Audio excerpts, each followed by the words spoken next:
বন্ধুরা, চলে এলাম আরও একটা নতুন ভিডিওর সাথে। আজকে আমরা করছি মুসুর ডালের ডাল পুরি। তো প্রথমেই নিয়ে নিয়েছি ময়দা, চিনি আর সাদা তেল দিয়ে ভালো করে আমরা ময়দাটাকে মাখিয়ে নেব এবং যতক্ষণ ততক্ষণ মাখাবো যতক্ষণ না মুঠো করা যাচ্ছে। ময়দাটাকে একদম মুঠো হয়ে যাবে যেই পরিমাণে, তখন ভাববে একদম ময়দাটা রেডি হয়ে গেছে। তখনই আমরা জল দিয়ে ভালো করে মাখিয়ে রেস্টে দিতে হবে। এখানে নিয়েছি আদা, রসুন, পেঁয়াজ কুচি, লঙ্কা ভালো করে বারিক বারিক করে কেটে নিয়েছি এবং ডালটা সিদ্ধ হতে বসিয়ে দিয়েছি। আমরা সিদ্ধ হয়ে গেলে জল শুকিয়ে এলে তখন আমরা ডালটা ভালো করে নামিয়ে নেবো। আর এখন কড়ার মধ্যে তেল গরম হতে আদা, রসুন, পেঁয়াজ, লঙ্কা কুচিগুলো দিয়ে লঙ্কা গুঁড়ো, জিরে গুঁড়ো, ধনে গুঁড়ো, লবণ দিয়ে ভালো করে কষাতে থাকবো।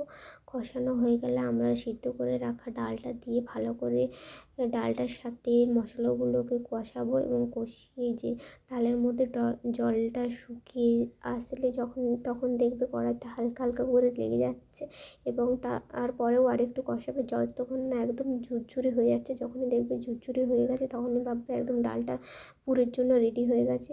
তখন তখন নামিয়ে নেবে কড়া থেকে এবং আমরা কড়াটা গরম হতেই তেল দিয়ে দিলাম এবং ময়দার লিচিগুলো কেটে নিয়ে আমরা একটা একটা গোল করে নিয়ে তার ভিতরে পুর দিয়ে দু সাইড দিয়ে এই মুড়ে করে তারপর গোল করে নিয়ে এসে চিপে চিপে তারপরে বেলে নেব। এবং তোমরাও এইভাবে করতে পারো, তাহলে পুরগুলো একদম বেরিয়ে আসবে না এবং ভালোভাবে বেলাও হয়ে যাবে এবং ফাটবেও না।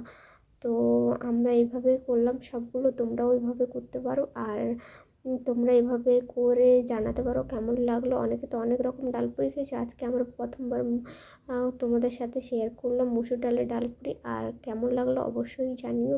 ভিডিওটা ভালো লেগে থাকলে অবশ্যই লাইক, কমেন্ট, শেয়ার করতে বলো না। আর যারা ফেসবুকে দেখছো অবশ্যই ফলো করে নিও। আর তোমাদেরকে একটা ছিঁড়েও দেখাচ্ছি কেমন, দেখো পুরো ভিতরে পুর হয়েছে।